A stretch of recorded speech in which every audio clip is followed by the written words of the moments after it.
मंडळी एवढी 83 वर्षाची, आपले वडील जर रात्रंदिवस लोकांसाठी असूनही हा महाराष्ट्र पिंजून काढत असतील आणि तुम्ही त्यांनाच विचारता, ह्याच्यावरून कळतं की तुमचे संस्कार किती आहेत, तुम्हाला कशी घरात शिकवण मिळते. आणि ते सगळे ज्यांना संस्कारच दिले गेले नाहीये ते सगळे एकत्र झालेले असतात. तुम्ही बघू शकता माझ्या विरोधात जे उभे राहिले, ज्याला तुम्ही पार्सल वगैरे म्हणता, मला काय म्हणायचं नाहीये, ते देखील काही दिवसापासून शिंदे साहेबांबद्दल बोलताय. चेतन भाऊनी बरोबर उत्तर दिलं त्या ठिकाणी. अरे भिडायचं तर माझ्याशी भेट ना, मी उभी आहे ना उमेदवार म्हणून. माझ्या वडिलांना काय एवढं बोलताय तुम्ही? आणि लाज वाटायला पाहिजे तुम्हाला, ज्या माणसांनी संघर्ष केला. तुमची पावती नकोय, सगळं सोलापूरला माहितीये की या माणसाचा संघर्ष काय ते. तुम्ही कोण येऊन आम्हाला सांगता? लाज वाटायला पाहिजे असं बोलायला. मी कधी कोणाच्या त्यांच्या वडिलांवर किंवा दाराने कारण आपण सुसंस्कृत लोक आहोत, म्हणून मला इलेक्शन पण त्या पातळीला घेऊन नाही जायचं. मी उमेदवार आहे, ते उभे नाही आले, भिडायचं तर माझ्या कामाबद्दल बोला. 15 वर्ष उगाच नाही माझ्या लोकांनी मला निवडून आणलं, तो पण संघर्ष होता. आणि तुम्ही म्हणजे संघर्ष नाही म्हणजे तुम्ही माझ्या लोकांना अपमानित करताय, मला नाही. कारण का आमची लोक कामाला बघूनच निवडणुकीत मतदान करतात, दुसरी कोणती गोष्ट बघत नाही. त्या ठिकाणी 3 टर्म थांबावं लागलं खासदारकीचं तिकीट मिळालं, हा नाही का संघर्ष झाला. म्हणून काय बोलता तुम्ही? मुद्देच राहिले नाहीत ना त्यांच्याकडे, विरोधकांकडे मुद्देच नाही. त्यांना माहितीये त्यांनी मागच्या 10 वर्षात सोलापूरसाठी या देशासाठी काहीच केलं नाही. एवढ्या थाटात माटात मोदीजी सत्तेत आले आणि तुम्ही एवढा विश्वासाने त्यांना मतदान केलं. काही लोकांनी, तुम्ही म्हणजे काही लोकांमुळे आपल्याला ते भोगावं लागलं. एवढ्या विश्वासाने त्यांनी त्यांना मतदान केलं की 15 लाख मिळेल. आणि जे तरुण या ठिकाणी बोलले, मला खूप अभिमान वाटला. तुम्ही खूप चांगलं बोलत आहे दादा, तुम्ही मला नेहमीच माझ्या पाठीशी असता. एका बहिणीच्या मागे एवढं भावाचं, सख्या भाऊ सख्या चुलत्याच्या भावाचं नसतं तरी त्याच्यापेक्षा मी काय मागू शकते. तुम्ही मला त्या ठिकाणी सहकार्य केलं, त्याबद्दल मनापासून आभार. पण यांच्याकडे काही मुद्दे राहिले नाहीत. म्हणाले 15 लाख जमा होते, कोणाच्याही खात्यात 15 लाख जमा झाले नाही. उलट ते पेटीएम एटीएम चालू केल्यामुळे आपले जमलेले खात्यात जमलेले पैसे पण कधी कमी होतात आपल्याला कळत नाही. आज जास्त असतात, उद्या सकाळी उठून बघितल्यावर 1500 रुपये कमी कापलेले जातात. ज्यांच्याकडे नळ नाही त्यांना पाण्याची पट्टी येते, ज्यांच्याकडे वीज नाही त्यांना वीज बिल यायला लागतं. बरोबर म्हणाला तुम्ही दादा. ईडीचे पैसे जमवून आता लोकांना ते कदाचित वाटत. आणि हे बरोबर आहे, कारण का ज्यांच्यावर रेट झाली ईडीची, तुम्ही बघा ते इलेक्ट्रॉनिक बॉन्डमध्ये ज्यांच्यावर रेट झाली आहे त्या कंपनीने घाबरून दुसऱ्या दिवशी बीजेपीला 1000 कोटी 2000 कोटीचं डोनेशन दिलं. हे पेपरवर आहे आणि मी बोलत नाहीये, तुम्ही सगळे सुशिक्षित आहात, तुम्ही बघू शकता.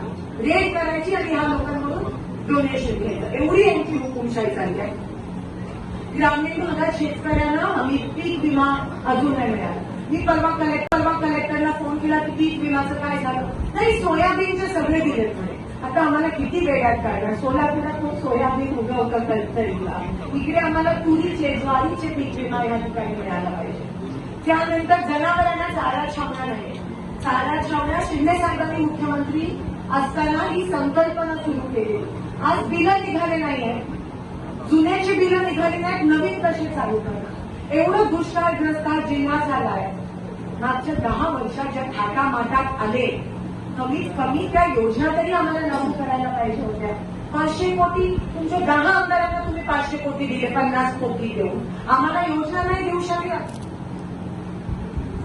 महिलांना दूध त्या ठिकाणी दूधचे पैसे मिळत नाहीये. 1,500 म्हणताय पण 500 रुपये तुमच्यापर्यंत पोहोचतात, 1000 रुपये एजंटच्या खिशात जातात. एजंट भाजपचा कार्यकर्ता. मुलांना रोजगार 2 कोटी रोजगार देणार होते 2 लोकांना, पण गावात 2 लोकांना पण रोजगार त्या ठिकाणी मिळाला नाही. महागाई 300 रुपयाचे सिलेंडर 1200 रुपये.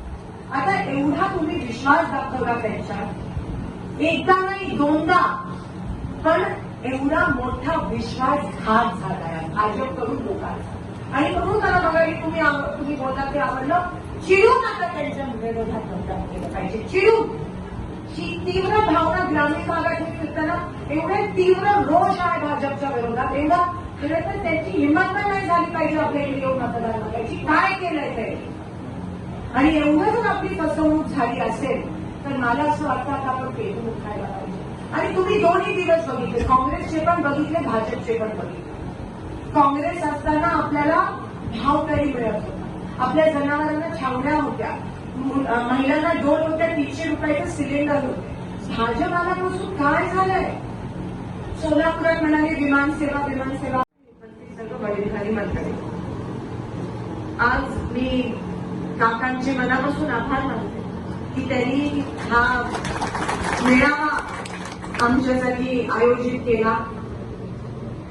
आपण सगळे उपस्थित राहायला, सकाळची वेळ, शेताकडे जाण्याची वेळ, पण आपण सगळे आला. खास करून माझ्या महिला भगिनी जेवढ्या मोठ्या प्रमाणात आल्या.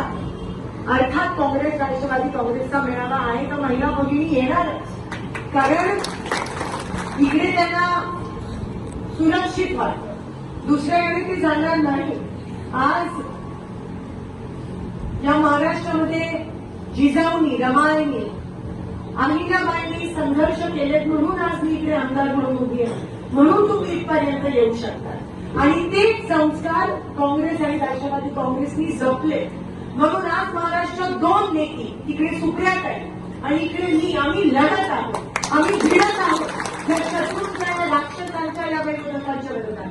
आणि आमचे दोघांचे वडील तिथे पवार साहेब वन फिरतात, इकडे शिंदे साहेब पक्षासाठी वन फिरतात. त्या विरोधकाला काहीतरी असायला पाहिजे. आज कोणाच्या विरोधात बोलतायत तुम्ही? आणि ह्याच्यावरून कळतं की त्याला संस्कारच नाहीये.